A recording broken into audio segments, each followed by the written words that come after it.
The man barely raises his hand, yet every top-tier mage in the room freezes in disbelief, because he just cast magic without saying a single spell. The sight is beyond anything anyone present can comprehend. What they don't know is that in my past life, I had already mastered the study of magic, yet I chose a different path. By the age of 30, I stood at the very peak of the sword path, slaying every demon that threatened this continent. But my greatest regret was never being able to use magic. Mages draw mana from the gilded ether to manifest supernatural wonders, while swordsmen forge their power from within, unleashing extraordinary skill. On this continent, the path of magic and the path of the sword are born opposites. I chose the sword, which meant I could never touch magic. Truth is, I never truly loved the sword. It was my father who made that choice for me. I thought I would be bound to this blade for the rest of my life, until I died on some battlefield. But fate has given me a second chance. The scene shifts. I find myself back at the age of 14. I stare at the familiar yet distant village before me, unable to believe it's real. While I'm still standing there in a daze, my hand brushes against an envelope. I look at it, and something feels oddly familiar. They're invitation letters from the Magic Academy and the Sword Academy. I stare at my own reflection in the water. Am I really going to choose the sword again? Just then, familiar footsteps approach from behind. I turn around. Sure enough, it's my stern and commanding father. I jump to my feet with a start. Father speaks sternly. You've been getting arrogant about your skills lately. Your training has been slipping. I'm not arrogant. I'm struggling painfully with one question. Should I tell him about my longing for magic? My father is a master of the sword,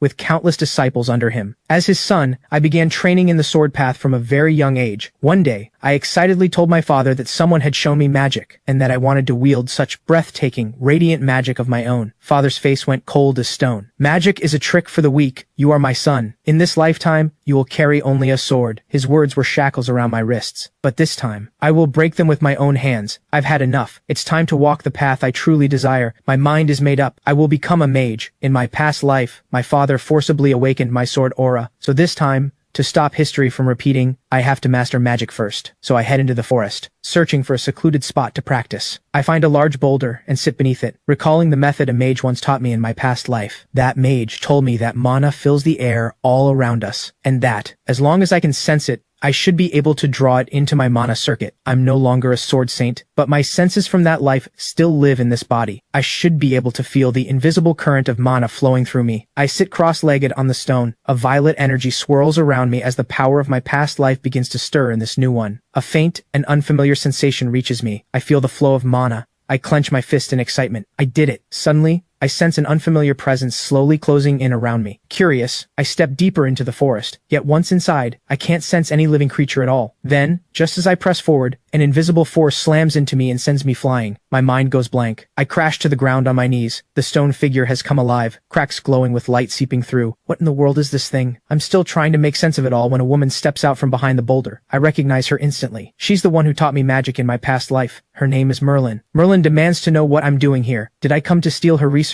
I drop to one knee, eyes locked on her. Fate has brought me to her once again. Her gaze turns cold. If you want to stay alive, she warns, choose your next words very carefully. I've heard of her legend on countless battlefields. In the brutal, frozen north, she alone held up an entire army, with nothing but her golem at her side. She could hold off thousands of soldiers. The scene shifts. She sits upon a throne, eyes cold as ice, studying me. My wrists are bound in icy shackles. Of all the ways I imagined meeting her again, this was not one of them. She looks down at me from above and asks which faction I belong to. When I say nothing, she snaps her wand with irritation and begins chanting a spell. A crimson magic array blazes to life around me, and the shackles on my wrists snap tighter. I speak quickly. I didn't resist when you captured me. I'm not your enemy. She rises, raises her wand, and brings it down toward me. Farewell, nameless mage. A pale golden light spreads along the length of the wand, and the wand crashes down onto my head. I kneel on the ground, unable to move a single inch. I shout, I've already told you I am not a mage. At my words, she freezes. A knowing smirk tugs at the corner of Merlin's lips. What a pitiful excuse. Then she lightly presses one finger to the top of my head. Her eyes go wide. She stares at me in disbelief. She can sense it. There is no mana flowing through my mana circuit at all. Who would have thought that? One second she's ready to kill me, and the next she's setting a cup of coffee in front of me. She says with a haughty tilt of her chin, I was wrong just now, but don't expect an apology. The scene shifts. The two of us are now sitting quietly on a sofa, talking, when I find out she goes by the name Isabel. At the Magic Academy, my eyes go wide. If I can learn from her at the very academy she teaches in, I might be able to channel mana into my circuit. I turn to her with a pleading look and ask her to teach me how to manifest mana within my body. You can't even sense mana, and you want me to teach you? You're nothing but a waste. Sweat runs down my cheek, but I have to convince her today, no matter what. Then, I notice something wrong with the golem beside her. The golem picks up the coffee, apparently to refill a cup, but instead tips the whole thing right over Isabel's head. I cry out in surprise, "Isabel, are you alright?" It turns out the circuit near the golem's right shoulder is blocked, which caused the malfunction. Coffee drips down Isabel's face, but she stares at me with amazement. "How did you know my golem was broken?" I say, a little awkwardly. "I can see mana with my eyes." She takes my hand and holds it for a full 3 seconds. Slowly, the shock fades from her face. The corners of her mouth curve into a smile as she agrees to teach me. "Oscar, you've managed to spark my interest. I hope you won't disappoint me." The next day, I follow Isabel into the Magic Academy. As long as you're alive, mana is already flowing naturally inside your body. She picks up a piece of chalk and draws on the board, showing how mana flows through the circuit. All you have to do is feel the circulating power inside you, then imagine it flowing into this magic formula. She tells me that learning to control mana like this usually takes at least a month. She hands me a magic scroll inscribed with specific incantations. I take the scroll with excitement. I'll give it everything I've got. Right away, I throw myself into practicing with the scroll. I try to feel the power circulating inside me, but nothing comes. Then an idea strikes me. All I have to do is pull my awareness inward, the same way I used to when training my sword aura. I shut my eyes and picture myself training my sword aura. I can feel my awareness beginning to separate from my body. Then, all at once, I can feel it. Mana flowing through me. Isabel was right. The mana was here all along. Learning to control mana is like learning to walk on newborn legs. Only by moving your body do you finally stand on your own. Isabel stares at me in disbelief. "You actually did it." In the world of magic, the mana mastered by the very elite far surpasses anything ordinary mages can achieve. I look up at the magic blooming across the sky. So this is what magic feels like. She never expected I would grasp it on the very first try. She slaps me hard on the back. "Unbelievable. You activated the magic formula on your first attempt." But I speak up. That magic just now was not beautiful. I remember the magic I saw as a child, blazing and breathtaking, but what I just felt was something different entirely. I crouched down and studied the scroll, asking her if something might be off about this incantation. I look up at her. My question has left her with no answer. Then it hits me. I'm not the only person in this world who wants to become a mage. I want to be a mage who can cast magic that is truly blazing and breathtaking. She watches the longing on my face and suddenly says, "If you think there's something wrong with the magic formula, you can rewrite it yourself." I shoot to my feet.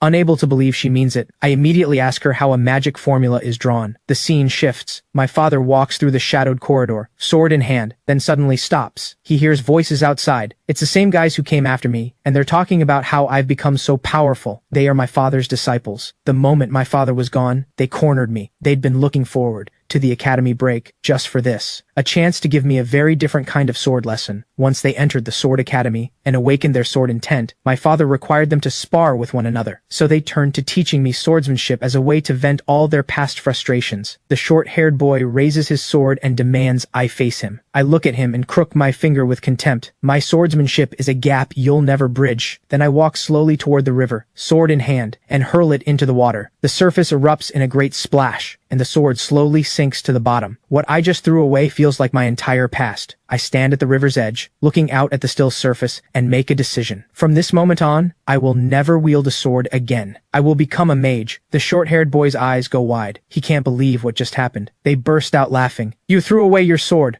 Are you planning to run?" Suddenly, the short-haired boy swings his sword at my back. Looking at what's coming, I feel no panic at all. He's reinforcing his body with sword aura, but I simply rotate my body with ease, and his blade cuts through nothing but air. I look at him and say, "Not even close. You have to treat the sword as an extension of your own body, not a tool in your hand." The short-haired boy attacks, in a fury, slashing wildly, but not a single strike lands. Still not giving up, he leaps into the air and brings his sword down on me. I send him flying with one punch, leaving him unable to stand. I look at him sitting in the dirt, all that arrogance gone now, yet he still hurls insults at me, shouting that I'm a coward. I drive my fist down onto his head, and he doesn't get up again. Only now does it sink in. He isn't facing a fool who threw away his sword. He's facing something that can crush every shred of his pride without even trying. The others scramble to drag the short-haired boy away. I glance at the sword he left behind. He won't be bothering me for a while. Back in the corridor, my father heard their conversation and steps out to find out what happened. They all rush to tell him what went down between them and me, but none of them dare to say that I actually beat them. Father fixes them with a hard stare and presses them for the truth. Finally, the short-haired boy tells him, "I threw away my sword, then defeated him with my bare hands." My father is stunned. He can't believe I took everyone down without a weapon. They finally understand that every taunt and jeer they threw at me has become a joke on themselves. My father tells them to tend to their wounds and not let this affect tomorrow's schedule. His disciples obey without question. My father stands in his deep purple cloak, sword in hand, gazing toward where the fight took place. A knowing smirk tugs at the corner of his mouth. It is time to grant him his sword intent. Isabel walks me through the origins of the magic formula in detail. If I want to learn more, she offers to lend me any book she has. The moment I hear that, I dash over to the bookshelf without a second thought. Take as many as you want. I don't need any of these books. Everything I know is already up here, she says, tapping her head. I hoist up a towering stack of books. Every single one related to magic formulas is mine. She stands with her hands on her hips. You're not actually taking all of those, are you? I was just saying it. I didn't expect you to actually take me seriously. Just as I'm heading out the door with the books, she suddenly calls after me. Now that your mana circuit is active, you must be careful around sword aura. It could kill you. Arms full of books. I stop dead in my tracks at her words. My father comes to mind unbidden. The scene shifts. I ride on horseback, gazing at a distant village. The familiar surroundings feel like stepping back in time. It's been a long time since I last saw my father. His hair has gone white, and he lies weak in bed. When he sees me, his voice lifts with emotion. Oscar, you finally came. He raises his hand, beckoning me closer. He has something to say. As I lean down, he says, you truly had the talent I always believed you had. The sword was always the right path for you. He places his hand on my shoulder and gives it a gentle pat. It takes me back. He used to do the same thing when I was a child. He was the one who pushed me onto that road paved with blood and glory, and in doing so,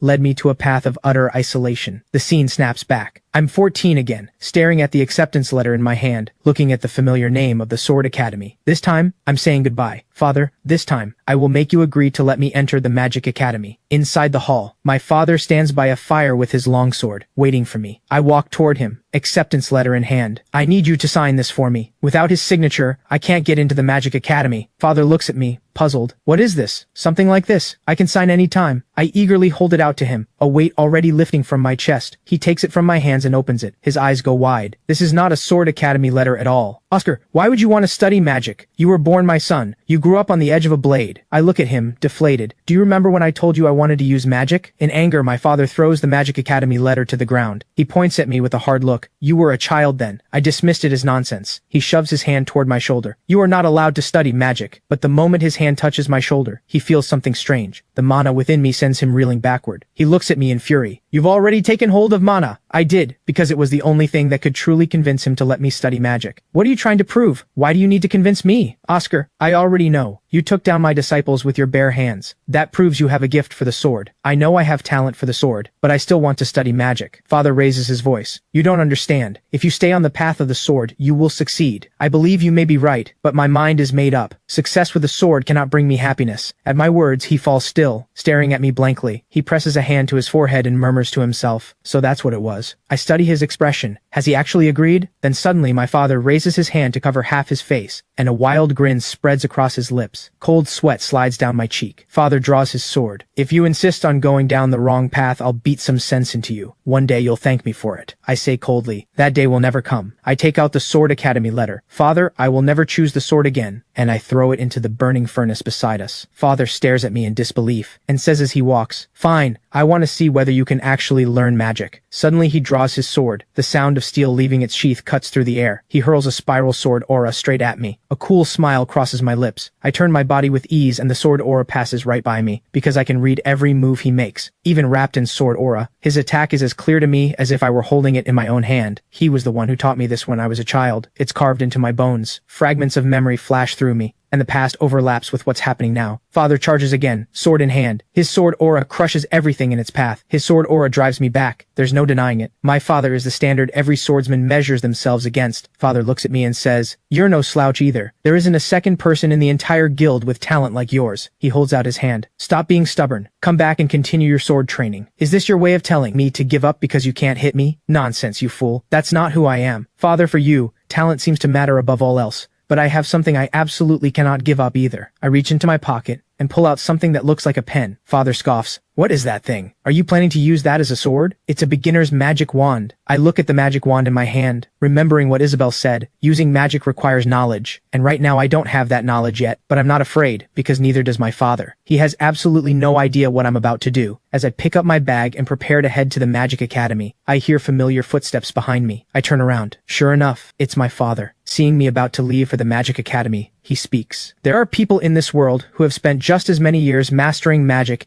as you have spent training with the sword. I have no right to tell you what to choose, but I expect you never to bring shame upon yourself. I meet his eyes with steady resolve. I'll be fine. After all, nothing in this world is more terrifying than you. Father lets out a small laugh. Am I really that frightening to you? I leave my father's words behind and shoulder my bag. This time, at last, the choice is mine. The scene shifts. I pick up a piece of paper. It reads that Asaf has left Soror. That means I can finally take the magic entrance exam. This tower that pierces the sky is the pinnacle that countless mages spend their whole lives looking up at. Inside, students each hold their magic wands, practicing magic with their books open before them. Then I spot a group of small performers playing music, cheerfully welcoming the new students. So this is the Imperial Coke Academy of Magic. The atmosphere is nothing like the Sword Academy. I study the performers in front of me. Something about them feels familiar, because they look similar to golems, but not quite the same. While I'm still puzzling over it, a familiar voice comes from behind me. If you keep dawdling, you'll be late for enrollment. It's Isabel. I tell her happily that I haven't wasted a single moment, and I can do far more now than before. She says with a smile, "Is that so? Then you'd better impress me later." She tells me there's a magic selection exam taking place over there. New students are divided into 2 classes based on whether they possess mana, but above both of those classes is a special one for the exceptionally gifted, called Stage 1. This exam is simply a way to find and sort the talent. I say with excitement, I want to take that exam too, but she tells me, you should stay out of the Stage 1 exam. The students who make it into Stage 1 are monsters. Every single one of them is elite, raised in magic from birth. Isabel looks at me and says, you simply don't qualify. But I act as though I didn't hear her, eyes bright. That means I can study advanced magic there. She cradles her head in exasperation. It seems like nothing I say gets through to you. She pats me on the shoulder. If you're that curious, go see for yourself. 2 students are dueling inside the exam hall, with a crowd gathered outside watching. The short-haired boy raises his wand toward the sky and casts. His magic strikes the target. He pumps his fist in delight. I won!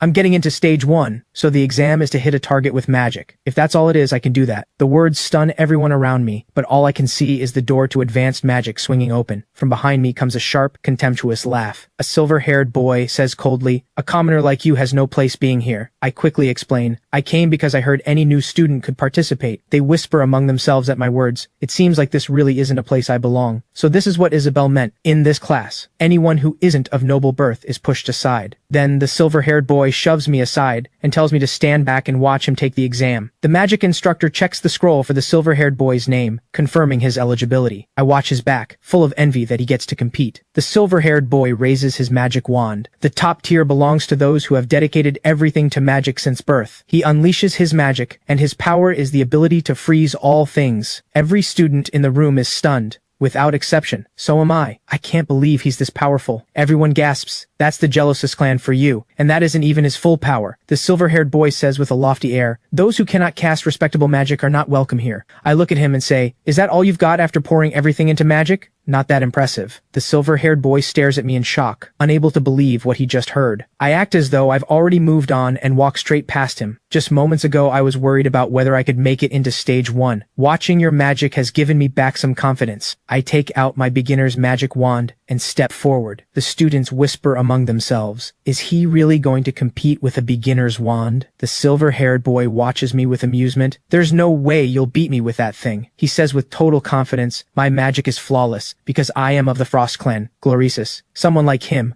a commoner, is no concern of mine at all. The magic instructor looks at the silver-haired boy and says, I didn't expect to see someone cast magic this polished at this stage. It seems he's the obvious choice to represent the new students. I tune out all the noise around me and focus entirely on lining up my aim. Students in the crowd shout, if you can't hit it, just give up already. Stop wasting everyone's time. Even the magic instructor has written me off, but I hold my ground, biding my time, waiting for the right moment. My eyes lock onto the target. Now! With a sharp burst, golden light blazes from my magic wand and shoots forward. I watch the struck objects fall to the ground. I did it. The magic instructor stares at me in shock. What did you just do? I couldn't even follow it. Students point at me. Did he just hit 5 targets? With nothing but basic magic? The silver-haired boy scoffs. That's it? I was expecting something worth watching. Watching that was a complete waste of my time. I turn to the magic instructor. Did I fail? The instructor calls out loudly. You hit 5 targets. Without question, you pass. I have finally passed the Stage 1 magic exam. I can study advanced magic now. I walk along the path of the Magic Academy, heading toward the classroom. I stop dead, raise my eyes, and speak in a low voice. Who's there? I can sense that this mage is extraordinarily powerful. His spell can make objects move on their own. He raises his hand and a magic blade erupts into existence. The power behind it is no joke. He walks toward me.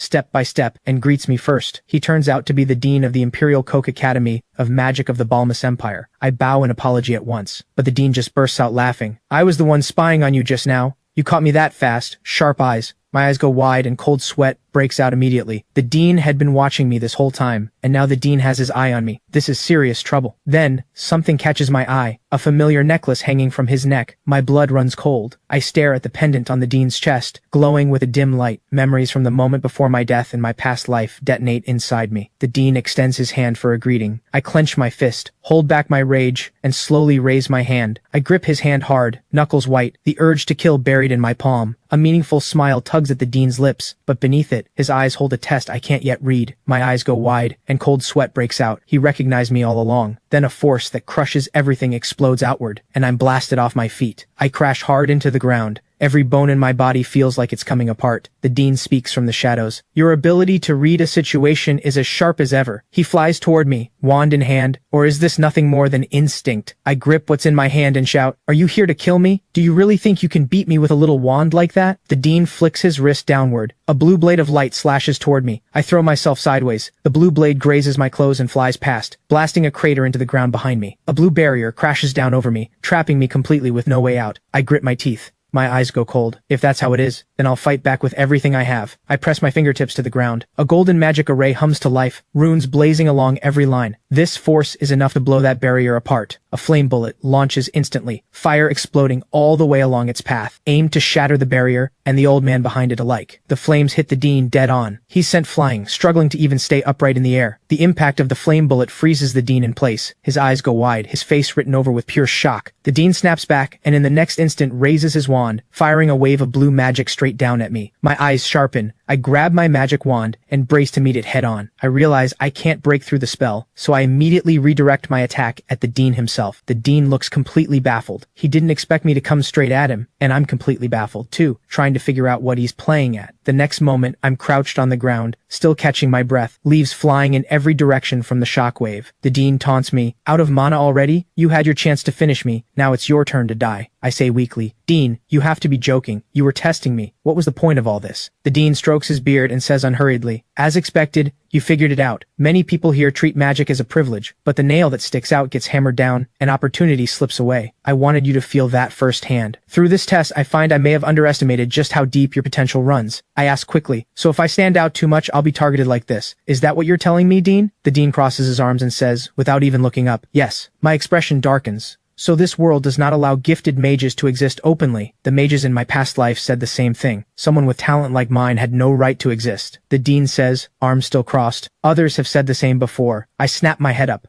voice full of urgency. "Dean, tell me who they were." The dean warns me, if you learn their identities, danger may come for you as well. No matter what happens, the first thing is to build the power to protect yourself. I murmur quietly, "I will protect myself. I will." Suddenly, a deep blue glow rises around the dean. He raises his hand and a barrier takes shape around us. "From today, I will teach you how to gain the power to protect yourself." In my past life, I lay in a pool of blood. Crimson spread across my face, and my consciousness sank bit by bit. If not for that final surge of rage, I would have died completely. By the time I come back to myself, cold sweat is already running down my temples. The dean's voice pulls me back. "Stop thinking about the past. Starting now, I'll show you how to protect yourself." I look at the pendant around the dean's neck. So from the very beginning, I was your piece on the board. I finally can't hold back. That pendant. What exactly is it? The dean taps the pendant lightly with one finger. "This concerns you." I stare at the star pattern magic array blazing open above me. I feel as though I'm seeing my past life again. The dean's words land like a hammer blow. Magic saint means the same thing as sword saint. It is the highest rank. The dean leans down. "I'm giving this to you now." I take it and look carefully. It's a golden badge, wrapped in a blue current of energy. The dean warns me, "Do not lose it. It is your only trump card." The dean's figure vanishes entirely into the current. I stand there, golden badge in hand, and speak to the empty air. "I will protect myself. I promise." This is the dean's magic. Not a single ripple out of place in the way his mana flows. I rein myself back in sharply. Now is not the time for awe. I will work hard and master magic. I once thought that learning magic would be enough to satisfy me, but this time, I will surpass even the sword saint I once was. Back in his room, Oscar closes his eyes and focuses on his training. Blue mana erupts around him. The power of the Sword Saint is returning. Just as this power fully stabilizes, a thought suddenly flashes through his mind. Continuously releasing mana will expand the capacity his mana circuit can hold, he realizes in an instant. This is the key to growing stronger. All he needs now is a chance to gain real combat experience. He opens his eyes. He's still in his bedroom. Where is he supposed to find combat experience? He throws on his clothes, shoves the door open, and walks out. He strides forward with one thought burning in his mind. I will become powerful. The scene shifts. The noble banner of the elite class comes into view. The classroom erupts with chatter as students gossip among themselves. Did you hear? A commoner joined the class. The first commoner ever to enter the elite class. Rumor has it he bombed every single section of the exam. The silver-haired boy overhears and curls his lips into a sneer. He turns and says coldly, how pathetic. At that moment, a dark figure appears in the doorway, footsteps drawing closer with each step. The students stand up in surprise as the newcomer walks in. The silver-haired boy turns to look, and a flash of killing intent crosses his eyes, his contempt for commoners plain to see. He shouts at the newcomer, what are you doing here? What gives you the right to enter the elite class? Oscar looks at their flustered faces and says calmly, what's wrong? Why are you all so worked up? He glances up and suddenly spots a familiar figure. A girl with twin ponytails and glasses sits high on a raised platform, absorbed in her book. Just then, a bookmark covered in daisy patterns drops to the floor with a soft thud. Oscar bends down and picks it up, a bookmark painted all over with daisies. He walks over to her, smiling. Is this your bookmark? The girl takes it, her eyes lighting up at once. Thank you for picking it up. Oscar smiles at her delight. Looks like you really love flowers. She looks up sharply,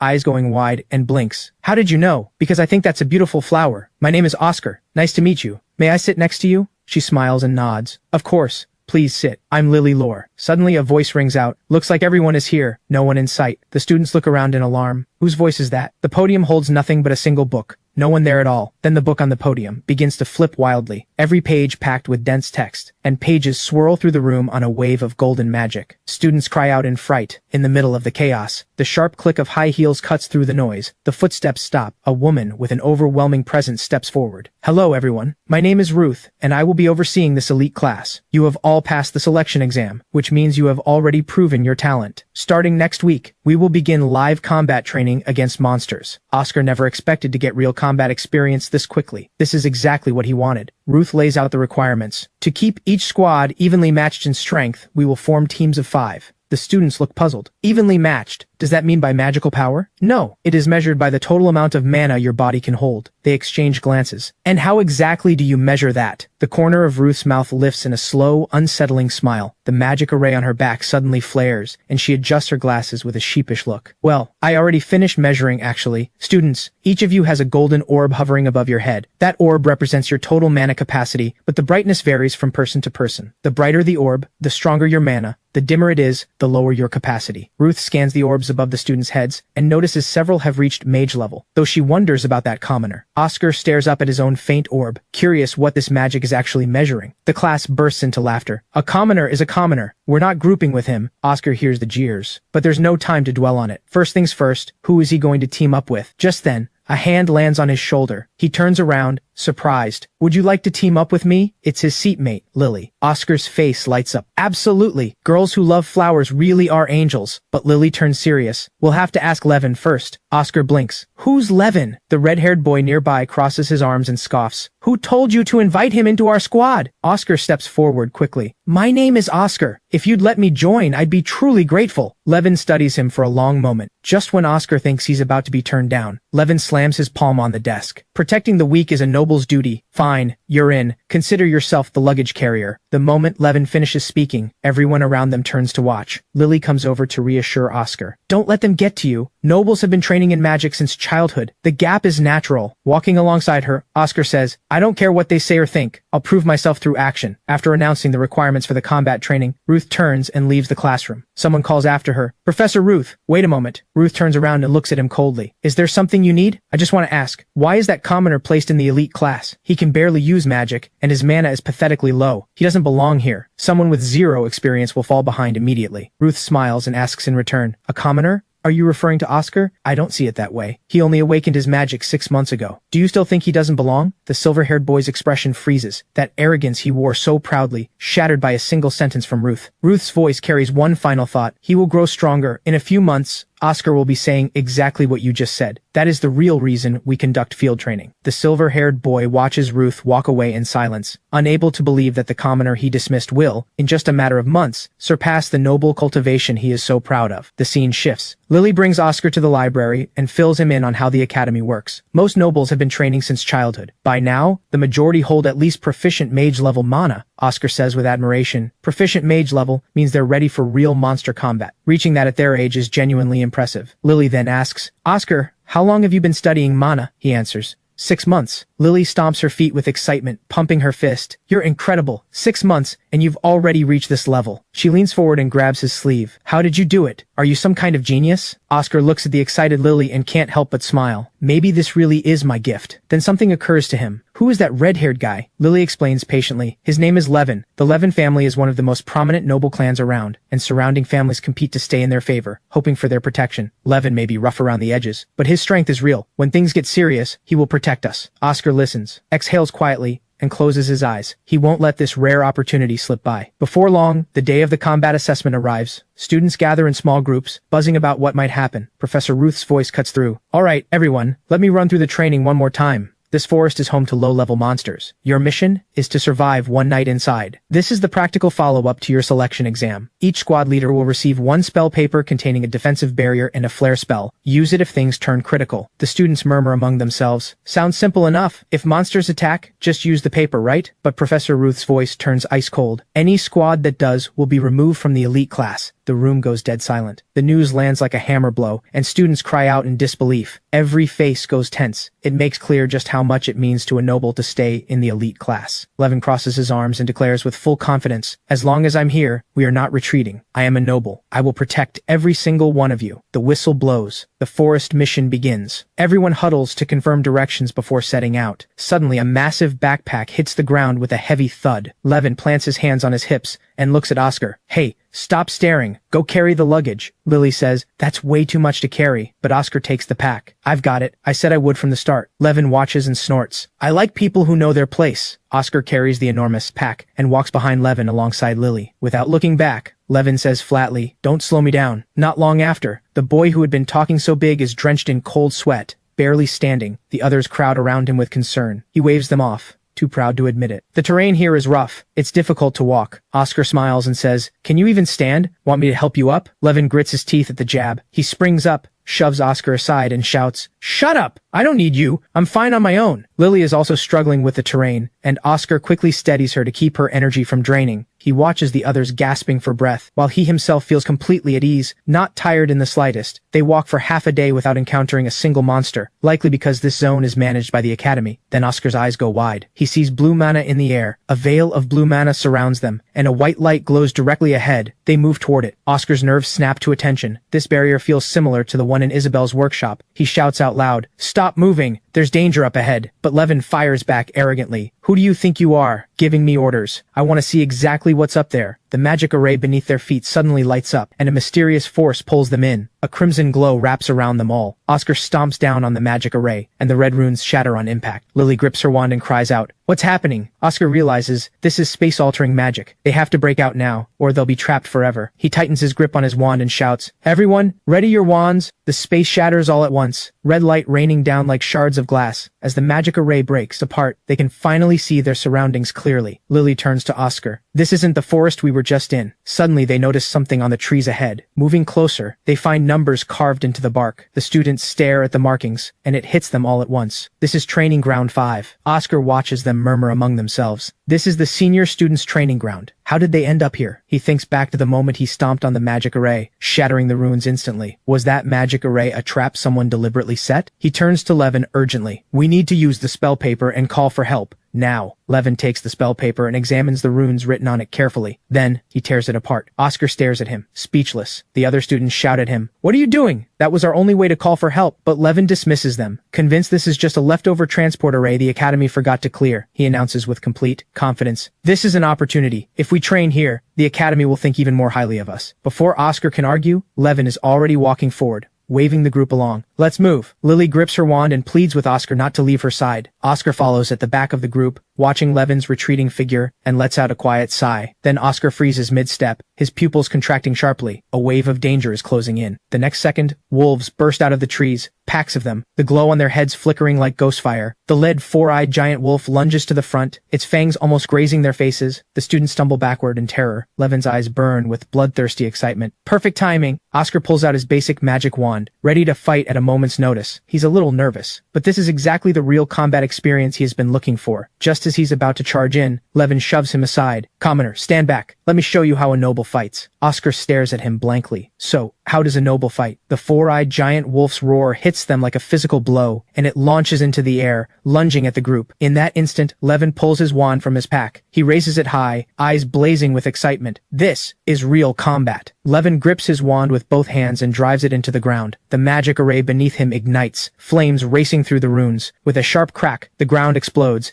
sending rocks flying in all directions. The shockwave throws the wolf off its feet and sends it crashing backward. Levin drives his wand deep into the rubble, shoulders trembling, clearly drained of a significant amount of power. The other students quickly rally around him, channeling their magic to back him up. Blue light flares as they fall into formation, some attacking, others defending, moving as one. Oscar watches in genuine awe. So this is what nobles are. Their combat coordination is already at mage level. Levin roars. There are too many of them. A giant wolf suddenly lunges at one of the students, who drops his wand in fright and stumbles backward. He slips and falls, but the wolf isn't after him. The four-eyed wolf has locked on to Lily. It moves in silently behind her. Lily clutches her flowers, trembling. The wolf crouches low, its gaze pinning her in place. Lily chants a spell in a panic, and a wall of shattered rock rises between them, holding it back, for now. But a second later, the wolf surges forward again, its jaws wide open, fangs gleaming cold in the moonlight. Lily backs away desperately and slams into the rock wall behind her. Nowhere left to go. Oscar immediately chants his spell. A fireball erupts from his palm and rockets forward as a wave of searing heat. The fireball collides with the four-eyed wolf, engulfing its massive body in flames and slamming it into the ground. The four-eyed wolf lets out one last earth-shaking howl, then goes still. Lily throws her arms around Oscar, tears still on her face. That was terrifying. Thank you for saving me. Oscar quickly reassures her. It's okay. The four-eyed wolf has been taken down. The other students slump onto the rubble, gulping air. They have survived the battle in training ground 5. The scene shifts. Night has fallen. The group sits around a campfire while Oscar lies alone beneath a tree. Levin looks over at him and says dismissively, "You're lucky, commoner. You gotta watch us fight." Oscar smiles and says their teamwork was perfect. They pushed defensive magic to its absolute limit. Levin didn't expect that response. He gives an awkward nod, watching them work together. Oscar understands. Only by forging his own strength to its absolute hardest limit can he truly break through the ceiling of magical power. Lily walks over carrying 2 cups of water. "Thank you for saving me today. I was the one who told you not to leave my side, and somehow I ended up being the one you had to protect." Oscar takes a cup, smiling. "Don't worry about it. Protecting you is what I'm here for. But I do want to ask, when you use defensive magic during the fight, why did the strength vary each time?" Levin stares at him. "You really don't know? The closer the magic is to the caster, the stronger it is." Lily tries to reassure Oscar, but from a distance Levin sneers. "A commoner is a commoner." Lily explains patiently. "The farther magic travels from us, the more it dissolves back into the world. That's why spells eventually fade. Magic works by pouring the right amount of mana into a magic formula. If the mana and the formula don't match, things go wrong." Oscar turns this over in his mind. If that's how it works, there must be a way to improve the efficiency. Lily holds her cup and smiles. "I think I may have made mine a bit too strong." Oscar looks down at his cup, and his eyes go wide. Something clicks. Lily notices his expression and asks if he's all right. He watches the ripples spreading across the water. This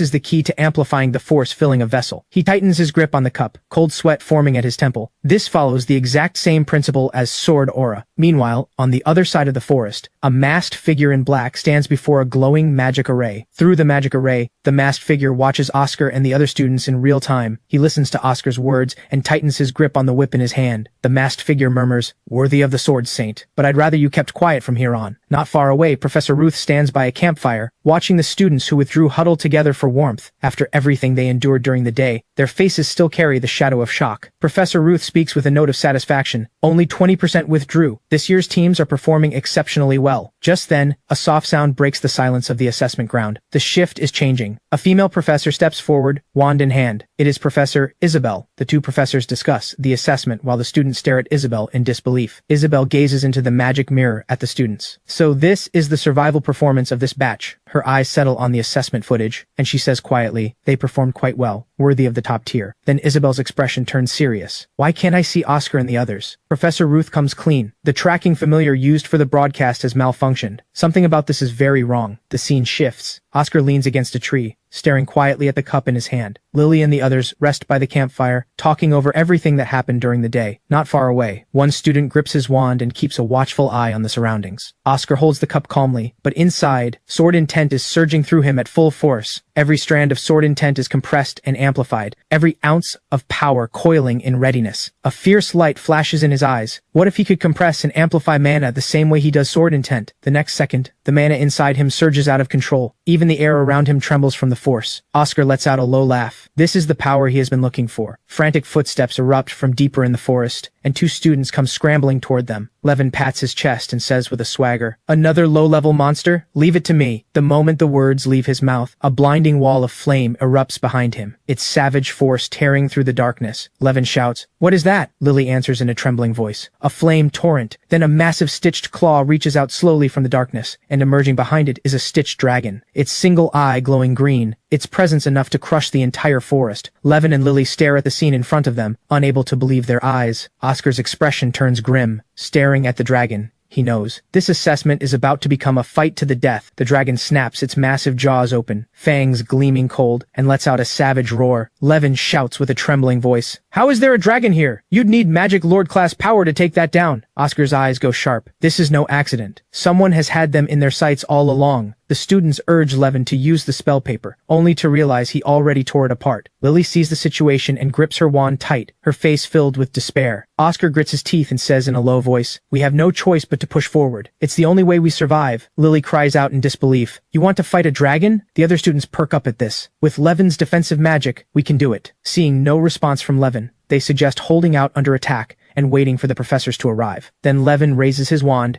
and drives it hard into the ground. The magic array beneath him blazes to life as he bellows, "Earth Shield!" With a thunderous boom, a thick barrier rises up around him. The students shout in outrage, "What are you doing? You said you would protect us." Levin gasps and snarls, "Idiots! That broken shield won't do anything against this. I am not dying here." Oscar and Lily exchange a glance. Oscar is right. If it is locked onto them, the only option is to charge. Lily tightens her grip on her wand, her eyes going hard. "Let's fight." She raises her wand and shouts, "Spear of the Earth, Dedrick!" A spear of rock surges up and drives straight at the dragon. The students watch, sweat and hope mixed on their faces. Did it work? The dragon doesn't go down. It rages even harder, swinging a massive claw down to crush them. Their faces go pale. Without high-level magic, they have no way to defeat this dragon. Lily turns to Oscar. "I'll draw its attention. Go find help, now." Oscar looks at Lily, his eyes full of resolve, and takes on the weight of that mission. The dragon slams a foot into the ground, releasing a terrifying shockwave, as if it means to grind them all to dust. The students collapse to the ground, voices shaking. "I don't want to die. It's all over." Suddenly the dragon blazes with blinding light and begins to devour the mana from the air around it. It feeds on earth mana as fuel. No wonder their attacks had no effect. Oscar smiles coldly to himself. So that's all a dragon has to offer. Blue light surges across his body, killing intent blazing in his eyes, and he throws himself at the dragon without hesitation. He raises his magic wand and faces the dragon's lethal breath head on. The dragon is draining every drop of mana it can reach, charging up for its ultimate attack. With a deafening boom, the dragon's jaws fly open and a torrent of flames pours out, enough to overturn the world. The noble students see this and scramble away screaming, faces twisted in terror. Oscar stands his ground, utterly calm. Lily lunges toward him in desperation. His eyes lock in. He shouts out loud, "Fireball! Flame domain!" A massive magic array detonates in front of him, the force of flame surging to its peak. A column of deep crimson fire rockets skyward and drives the dragon's breath straight back. With a thunderous impact, the crimson flames collide with the dragon and punch straight through it. The once unstoppable magic lord-class dragon is blown apart, sparks flying off its body as it crashes down from the sky. The noble students stare at the sight in front of them and scramble backward, unable to believe their eyes. Even Lily slumps to the ground, wand in hand, eyes wide, stunned, speechless. Oscar looks down at the fallen dragon and closes his faintly trembling hand. It is over. On the other side, the masked figure in black has watched everything unfold through the magic mirror. He watches the magic array Oscar unleashed and frowns. Where does this power come from? He narrows his eyes, his voice turning cold and venomous. "Lucky for you today, but sooner or later you will be driven out of this academy for good." He gazes at Oscar in the mirror and lets out a soft, sinister laugh. "Only those of noble blood deserve to wield power like this." Oscar stands amid the wreckage,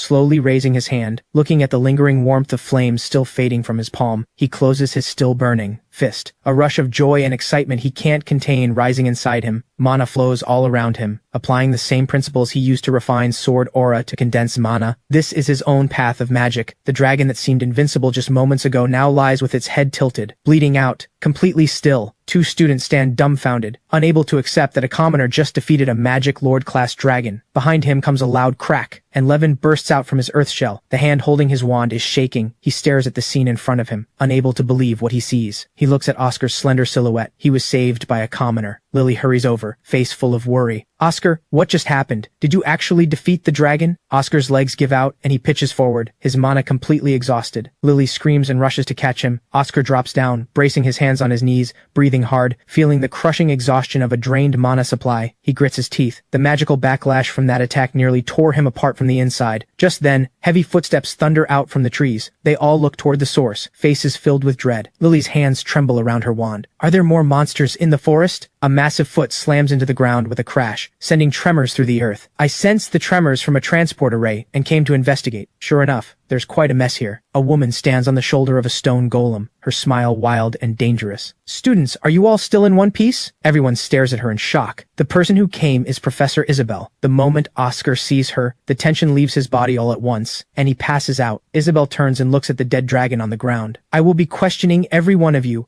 about exactly what happened here. Lily and the other students gather around the unconscious Oscar, faces full of panic and worry. Levin stands off to the side, watching coldly, as if none of this has anything to do with him. Isabel leans against the golem's shoulder, a knowing smile at the corner of her lips. Dawn is coming. It is time to settle the score. The next day, Oscar sits in the dean's office and tells him everything that happened. The dean exhales with a grim expression. To think something like this could happen right under the academy's nose. Oscar sits across from him, expression calm, waiting for whatever comes next. The dean's eyes go cold. It appears someone has infiltrated this academy with the sole purpose of targeting talented commoners. Oscar understands those words are aimed at him. He grits his teeth and stays silent. The dean watches Oscar's tense posture and says slowly, surviving was already more than enough. Oscar meets his gaze with steady eyes. I will become stronger. I've finally found my starting point. The dean doesn't look pleased by this. He lowers his head in silence. Given that actual harm has already been done, there is something I must tell you. Something that is not easy to say. The dean speaks from the shadows, his voice hard. You must leave the academy, and you must never touch magic again. Now that you have been targeted, this is your only path to survival. Countless people in this world live full and happy lives without magic. Magic is not everything. Oscar stares ahead, his mind in turmoil. Is he really never allowed to touch magic again? He thinks back to the moment he summoned magic for the first time. His eyes crinkled into crescents with a smile so wide, he could barely contain it. He clenches his fist and forces out through gritted teeth, I will never give this up. He wipes the sweat from his temple and speaks calmly but with purpose. I understand you are worried about my safety, but if whoever is targeting me is already inside this academy, then I have an idea.